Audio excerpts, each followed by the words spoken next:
শিক্ষা জাতির মেরুদণ্ড কেন? বাংলাদেশ পৃথিবীর দ্বিতীয় বৃহত্তম মুসলিম দেশ। এই দেশের প্রায় 90% লোক মুসলিম, অর্থাৎ এই দেশের মানুষের চিন্তা ও চেতনার সাথে ইসলাম ওতপ্রোতভাবে সম্পৃক্ত। ব্যক্তি জীবনের ইসলামী চেতনার বিকাশ, সামাজিক জীবনে ইসলামী চেতনার বিকাশ, সামাজিক জীবনে ইসলামের পূর্ণ পরিস্ফুটন, নৈতিক জীবনে এর পূর্ণাঙ্গ আচরণের জন্য প্রথমেই দরকার সৎযোগ্য আদর্শ চরিত্রবান নাগরিক। বর্তমান সমাজের প্রতিটি রন্ধ্রে রন্ধ্রে যে অবক্ষয়ের কুশনী দেখা যাচ্ছে তা দূর করার জন্য শিক্ষার বিকল্প নেই। নৈতিক শিক্ষার অভাবে আজ সারা দেশে দুর্নীতি, স্বজনপ্রীতি, জুলুম, নির্যাতন, হত্যা, ধর্ষণ ইত্যাদি বন্যার ন্যায় বয়ে চলছে। কোথাও শান্তি নেই, শুধু আছে শুধু অশান্তি আর হতাশা। তাই একমাত্র শিক্ষার বাস্তব প্রয়োগের সমাজের অবক্ষয় হাত থেকে আর জাতিকে নৈতিকতার দেউলিয়া হতে রক্ষা করতে পারে। সুতরাং শিক্ষার প্রয়োজনীয়তা অনস্বীকার্য। শিক্ষার প্রকৃত প্রতিফলন আমাদের সকলের মাঝে পরিস্ফুট হলেই সকলের কণ্ঠে কণ্ঠ মিলিয়ে সকলের স্লোগান হবে শিক্ষাই জাতির মেরুদণ্ড। শিক্ষা কি? শিক্ষা জাতির মেরুদণ্ড প্রবাদটি আমরা সর্বদা সর্বস্তরের শিক্ষিত লোকের মুখে শুনে থাকি, কিন্তু শিক্ষাই জাতির মেরুদণ্ড কেন? কোন ধরনের শিক্ষা জাতির মেরুদণ্ড? গুরুত্ব সহকারে নিম্নে কিঞ্চিত আলোকপাতে সচেষ্ট হব। শিক্ষা জাতির মেরুদণ্ড, যার ইংরেজি প্রতিবাক্য education is the backbone of a nation. যে ভাষাতেই বলি না কেন, এই কথাটি বিশ্লেষণ হলো জাতিকে সোজা ও সঠিক পথে উন্নয়ন ঘটানোর জন্য একান্ত প্রয়োজন শিক্ষার। মেরুদণ্ডহীন প্রাণী যেমন সোজা হয়ে দাঁড়াতে পারে না, তেমনি কোনো জাতি শিক্ষাহীন অবস্থায় সোজা হয়ে দাঁড়াতে পারে না। ব্যক্তিগত উন্নতি, সামাজিক উন্নতি কিংবা জাতীয় উন্নতি সহ যে কোনো উন্নতির জন্য চাই শিক্ষা। শিক্ষাই আলো। শিক্ষা ও শব্দটি সংস্কৃতি, শ্বাস এবং ধাতু থেকে আগত, যার অর্থ শাসন করার, নির্দেশ দেওয়া বা উপদেশ দেওয়া। এর সমার্থক শব্দ বিদ্যা। বিদ্যা শব্দটি বিদ ধাতু থেকে উৎপন্ন, যার অর্থ জানা বা জ্ঞান আহরণ করা। শিক্ষা ভিন্ন ভিন্ন অর্থে জীবন কেমন হওয়া উচিত দার্শনিকেরা বিভিন্ন দৃষ্টিকোণ থেকে যে ব্যাখ্যা দেন, জীবনকে সে অনুযায়ী গড়ে তোলার প্রচেষ্টা নেওয়া হয় শিক্ষার মাধ্যমে। স্যার জন অ্যাডামস বলেছেন, শিক্ষা হলো দর্শনের গতিময় দিক।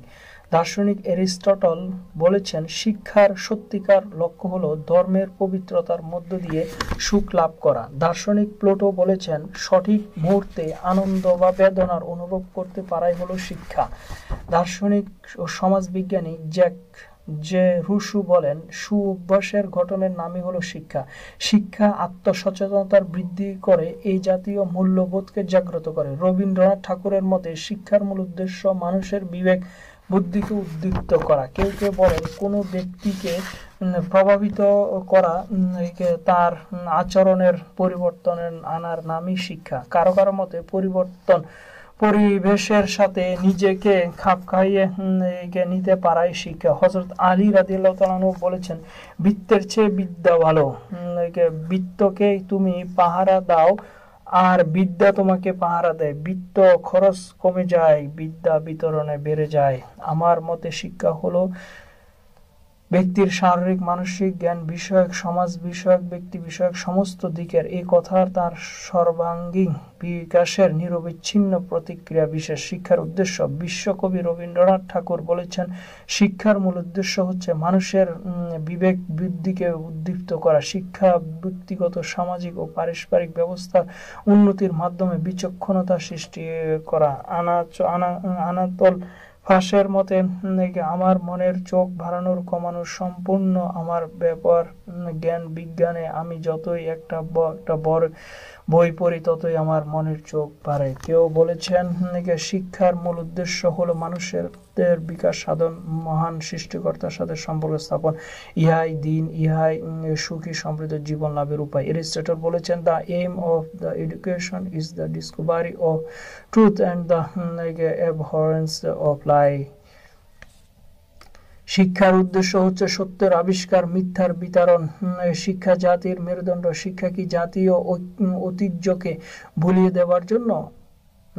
আমাদের যা কিছু মহৎ উত্তরাধিকার সেগুলোকে তুচ্ছ করতে শেখানোর জন্য। তাই তাই যদি হয় তবে এমন শিক্ষা ব্যবস্থাকে টিকে রাখতে নিশ্চয়ই দেশের শতকরা ৯৯ জন করদাতা অর্থ ব্যয় করতে রাজি হবে বলে মনে হয় না। আমাদের দুর্ভাগ্য, আমাদের উচ্চতম বিদ্যাপীঠ যেখানে সেখানকার কোনো শিক্ষক গর্ব সহকারে মদ্যপান করা, বিবাহোত্তর যৌনাচার দর্শনীয় কিছু নয় বলে বেড়ান। আবার আধুনিক শিক্ষিতদের মধ্যে অনেকেই বলে থাকেন যে বিবাহ আর পতিতাবৃত্তির কোনো পার্থক্য নেই, কিংবা 31st নাইটে বাঁধন নামক মেয়েকে যে বস্ত্রহরণ করা হয়েছিল তারা উভয় তো ছিল বিশ্ববিদ্যালয়ের ছাত্রছাত্রী। সুতরাং এরকম শিক্ষাই কি জাতির মেরুদণ্ড? না, বরং যে সব শিক্ষা মানুষকে এসব ভাবনা থেকে দূরে রাখে সেটাই প্রকৃত শিক্ষা, বা education is the backbone of a nation. Nobel বিজয়ী লিও টলস্টয়কে বলা হয়েছিল, জাতীয় উন্নয়নের জন্য আপনি যুব সমাজের প্রতি কিছু বলুন। তিনি বলেছেন, আমার 3টি পরামর্শ। পর এই মহান মনীষী যখন অসহায়ভাবে রাশিয়ার এক রেল স্টেশনে মারা যান, তখন তার ওভারকোটের পকেটে পাওয়া যায় মূল্যবান একটি বই, the saying of prophet Muhammad সাল্লাল্লাহু আলাইহি সাল্লাম। The saying of prophet Muhammad সাল্লাল্লাহু আলাইহি সাল্লাম। তাতে বোঝা গেল যে তিনি ধর্মীয় বা নৈতিক শিক্ষা অর্জনের গুরুত্ব দিচ্ছেন। জন মিল্টন বলেছেন, education is the harmonious development of body mind and soul, অর্থাৎ শরীর, মন ও আত্মার সমন্বিত উন্নতির নাম হলো শিক্ষা।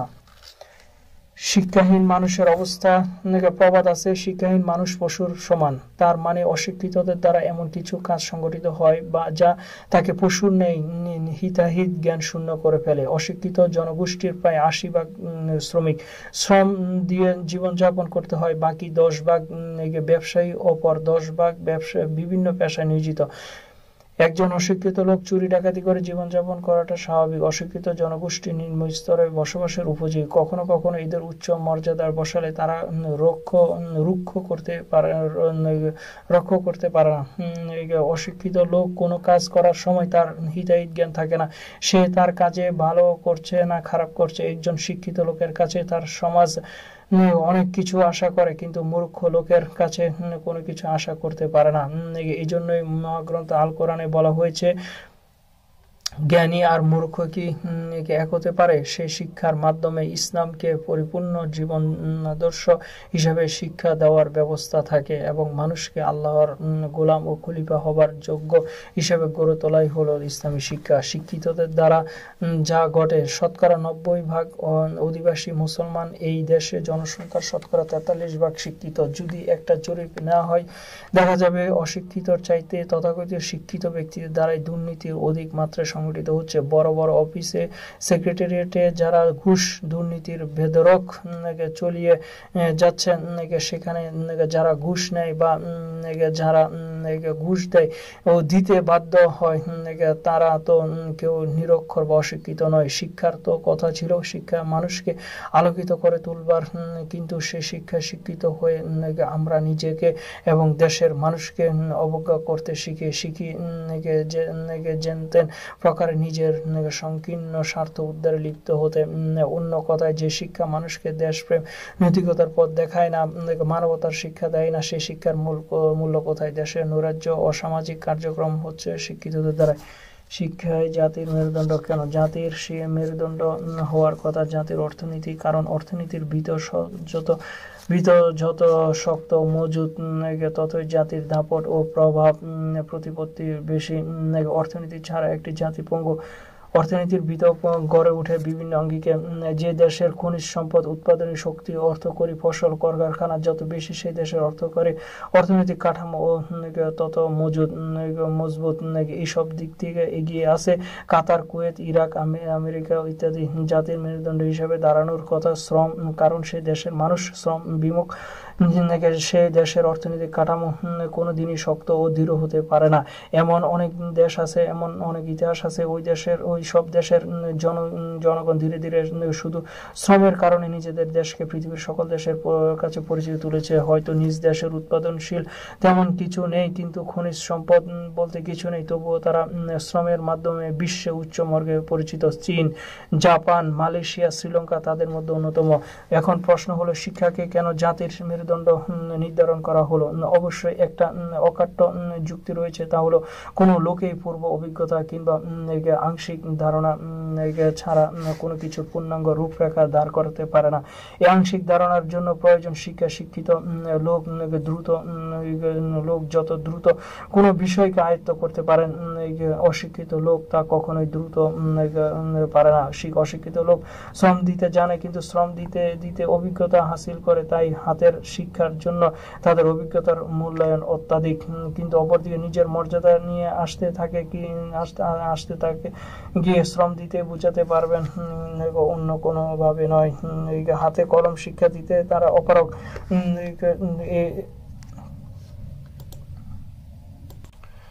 এখানে শিক্ষার প্রয়োজন এমন কোনো দেশ পাওয়া যাবে না যে দেশের শিক্ষাঙ্গন নেই, কারণ কোনো দেশের অন্য দেশের সাথে যোগাযোগ না রেখে সম্পূর্ণ নয়। এই জন্য শিক্ষার প্রয়োজন। জাতিকে কাঠামোগত উন্নত করতে হলে পৃথিবীর সকল দেশের মডেল সংগ্রহ করতে হবে, তারপর নিজ বুদ্ধির মাধ্যমে সেগুলি পরিবর্তন করে নিজের মতো করে কাজে লাগাতে হবে। এক সম্প্রদায় থেকে আরেক সম্প্রদায়ের সাথে যোগাযোগ রক্ষা করার জন্য দ্রুত হিসেবে বিজ্ঞ বিচক্ষণ লোকটাকে পাঠানো হয়। সম্প্রদায়ের নেতৃত্বের জন্য বুদ্ধিমান লোকটাকে যাচাই করা হয়। এটাই নিয়ম। পৃথিবীর ইতিহাসে যারা নিজ দেশকে সোনালী অধ্যায় ভরিয়ে দিয়েছেন, তাদের ইতিহাস সবার জানা প্রয়োজন। আর ইতিহাস জানতে হলে পড়তে হবে বই, কারণ বই পূর্ব এবং বর্তমানে একমাত্র সেতুবন্ধন। এখানে কোনো পথ ভুল, কোনো পথ সঠিক, সেটা ধরার কোনো প্রয়োজন অগাধ জ্ঞান ও পাণ্ডিত্য। তার এই জন্য প্রয়োজন শিক্ষা। শিক্ষিত লোকের বিকল্প নেই। একজন মানুষ 100 বছর বেঁচে থাকেন, কিন্তু বই বাঁচে হাজার হাজার বছর। ওমর খৈয়াম বলেছেন, মদ রুটি ফুরিয়ে যাবে, পেয়ার কালো চোখ ঘোলাটে হয়ে আসবে, কিন্তু বই চির যৌবনা। বইয়ের মাধ্যমে সেতু বন্ধনের একমাত্র মাধ্যম শিক্ষা ও শিক্ষিত লোক। তাই বলা হয়েছে যে দেশের শিক্ষিত লোক যত বেশি, সেই দেশে তত বেশি উন্নত। সুতরাং জাতির উন্নতির জন্য শিক্ষিত অপরিহার্য। শ্রীলঙ্কার এক প্রাইমারি স্কুল এক কৃষক পরিবার এসেছিল মোরগের ইনজেকশন দেওয়ানোর জন্য। এসে মাস্টারকে বলেন, মাস্টার বললেন, ক্লাস 1-এর ছাত্রদের দায়িত্ব এটা, তাদের কাছে যান। এখানে এই সামান্য কাজের জন্য উচ্চ পর্যায়ের লোক শ্রম নষ্ট করে না।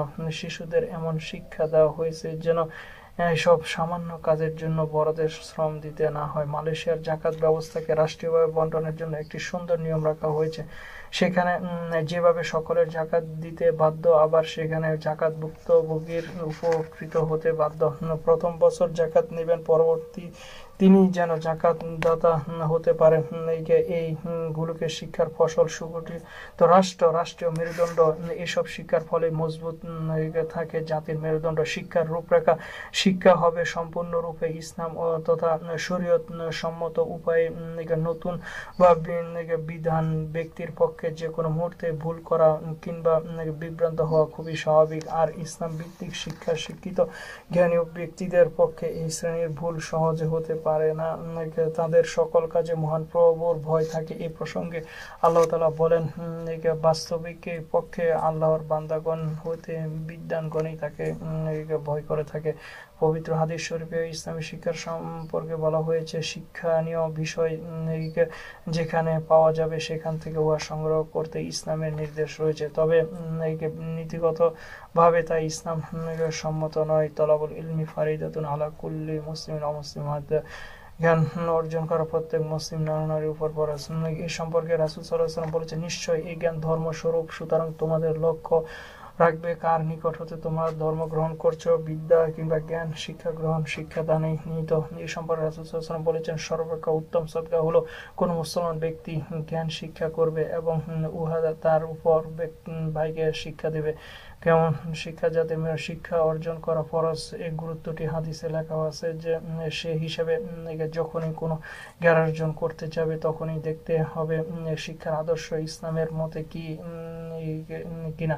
রাসূল সাল্লাল্লাহু আলাইহি ওয়াসাল্লাম এবং খোলাফায়ে রাশিদিনের যুগের শিক্ষা ব্যবস্থা কেমন ছিল, শিক্ষার মূলে মুসলমানদের অবদান কতটুকু, সেই যুগের মুসলমানদের শিক্ষাটা কোন শিক্ষার মাঝে পাওয়া যায়, এই প্রশ্ন উঠলেই উত্তরে সকলে বলবে ইসলামী শিক্ষার মাঝে। ইসলামী শিক্ষা কেন? যে মুসলমানরা গোটা মধ্যযুগের জ্ঞান বিজ্ঞানের আলোকবর্তিকা ছড়িয়েছিল বিশ্বের প্রতিটি প্রান্তে, শান্তি সুসমান্বিত এক নতুন সভ্যতার জন্ম দিয়েছিল, প্রতিষ্ঠা করেছিল ইতিহাসের সবচেয়ে উজ্জ্বলতম এক কল্যাণময় রাষ্ট্র ব্যবস্থার। আজ তারা কত পিছনে পড়ে আছে। বিশ্ব নেতৃত্ব তো দূরের কথা, আজ আমরা জাতিগত সক্রিয়তা, রাষ্ট্রীয় সার্বভৌমত্ব আর জাগতিক উন্নতির দিক থেকে অনেক পিছিয়ে আছি। শত শত বছরের গোলামির ফলে নিজস্ব মূল্যবোধ, সংস্কৃতি, বিশ্বাস আর আদর্শ হারিয়ে আজ মুসলমানরা ইসলামের মতো মহামূল্যবান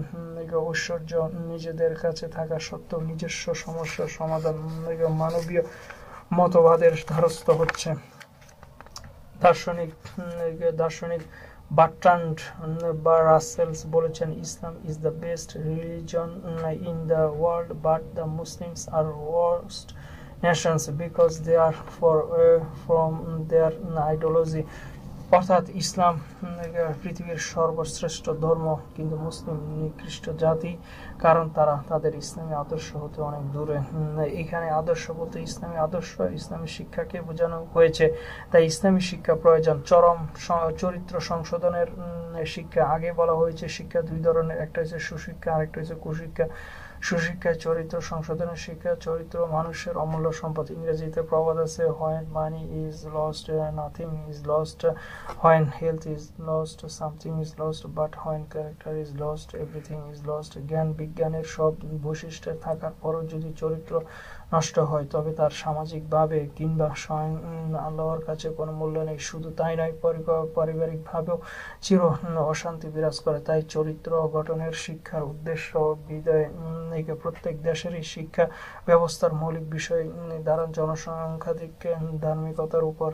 যেমন খ্রিস্টান দেশের শিক্ষা ব্যবস্থার 70% শিক্ষা থাকে খ্রিস্ট ধর্মের উপর, ভারতীয় শিক্ষা ব্যবস্থা হিন্দু ধর্মের উপর, সৌদি আরবের শিক্ষা ব্যবস্থা ইসলামী শিক্ষার উপর, তেমনি বাংলাদেশের শিক্ষা ব্যবস্থা মুসলিম ধর্মের উপর থাকা উচিত।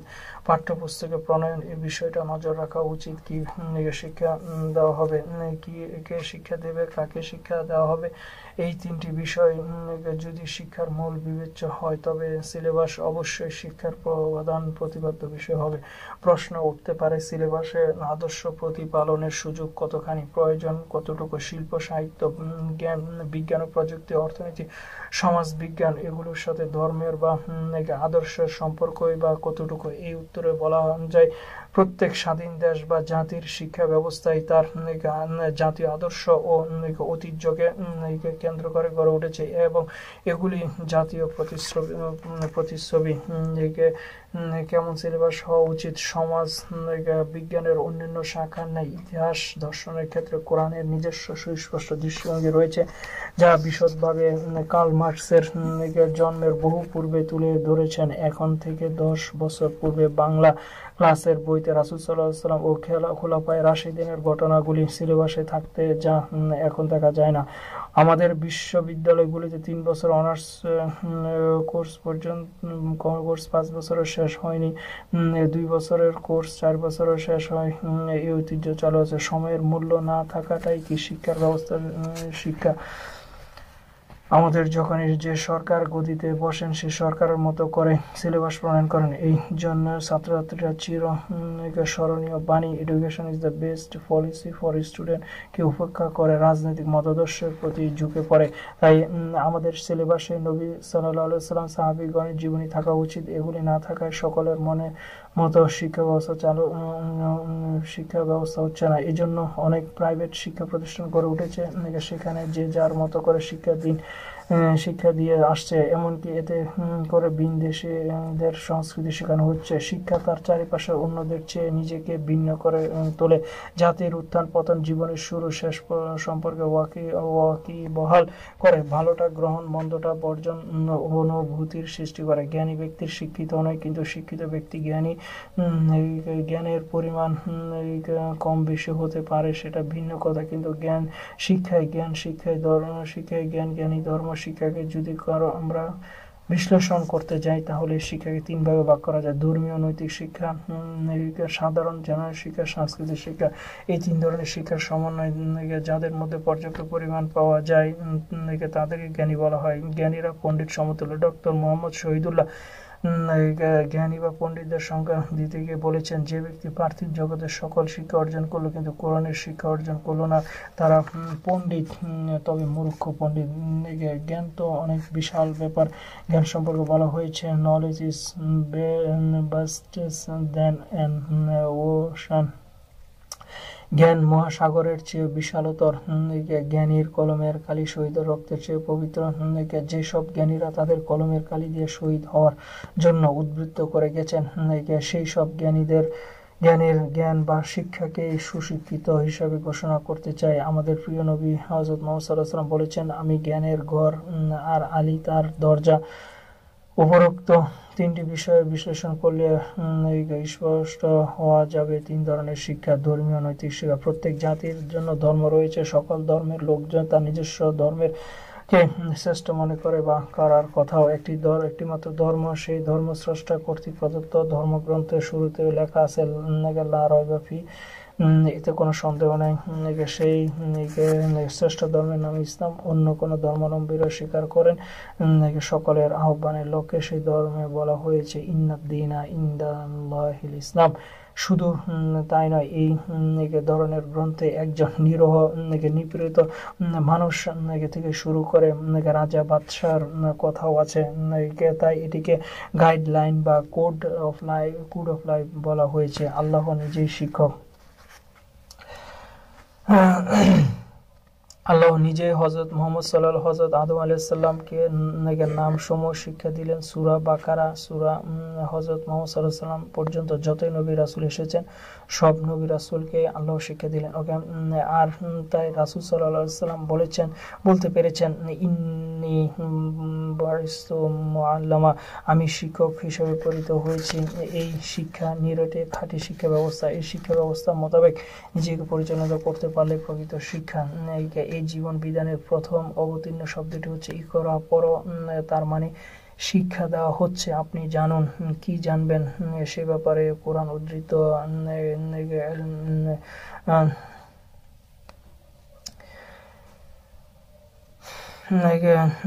মানুষ যা জানতো না তাই শিক্ষা দেওয়া হয়েছে। পাক কালামে হচ্ছে শিক্ষা কেন্দ্র। শিক্ষক হিসাবে সাথে আরেকজন দূত পাঠিয়েছেন। মানুষ যখন বর্বর, অশিক্ষিত, অমার্জিত, তখন এই ধর্মীয় নৈতিক শিক্ষা দেওয়ার জন্য এসেছে নবী রাসূলগণ। হযরত রাসূল সাল্লাল্লাহু আলাইহি ওয়াসাল্লাম বলেছেন, প্রত্যেক নরনারীর জন্য শিক্ষা অর্জন করা ফরজ। জন্মের পর নানা দিক শিক্ষার মাধ্যমে মানুষকে নিজের উপলব্ধি করে। নিজেকে উপলব্ধি করার হচ্ছে সুশিক্ষা। সাধারণ বা জেনারেল শিক্ষা। এই প্রসঙ্গে দার্শনিকের মন্তব্য, education rationalises a man's soul, hair and mind. Education basically polarises the spine of any people. এই শিক্ষার মূল লক্ষ্য হচ্ছে মানুষত্বের বিকাশে সুপ্ত গুণাবলীকে জাগ্রত করে তোলা, জাগতিক পরিবেশের সাথে মানুষকে পরিচয় করিয়ে দেওয়া, সমষ্টি জীবনের মধ্যে ঐক্যের সেতু গড়ে তোলা, সুশৃঙ্খল সমাজ ও রাষ্ট্রের ভিত্তি রচনা করা, সর্বোপরি অপরের করুণা ও দান দক্ষিণার উপর নির্ভর না হয়ে সামাজিক অর্থনৈতিক দিক দিয়ে স্বনির্ভর অর্জন করা। সবচেয়ে গুরুত্বপূর্ণ কথা হচ্ছে এই শিক্ষা প্রতিষ্ঠান ভিত্তিক অর্জন করা যায়। এই শিক্ষার বিনিময়ে পার্থিব জগতে কোনো রকমে চলা যায়, তবে পরকালের জন্য শূন্য। সাংস্কৃতিক শিক্ষা। এই শিক্ষা অর্জিত হয় সংস্কৃতিগতভাবে। যেমন মুসলিম পরিবারের সন্তান লাভ করলে সে মুসলিম হিসেবে পরিচিতি লাভ করে, কিংবা বাবা নামাজ পড়তে গেলে তার সাথে সন্তানও মসজিদে গেল, মেয়ে রান্না করে তার মায়ের দেখা দেখি মেয়েরা বড় হলে বোরকা পরবে। পারিবারিক সাংস্কৃতিক কারণে এটা হলো কালচার, সাংস্কৃতিক শিক্ষা। এই জন্য কবি বলেছেন সৎ সঙ্গে সর্ববাস, অসৎ সঙ্গে সর্বনাশ।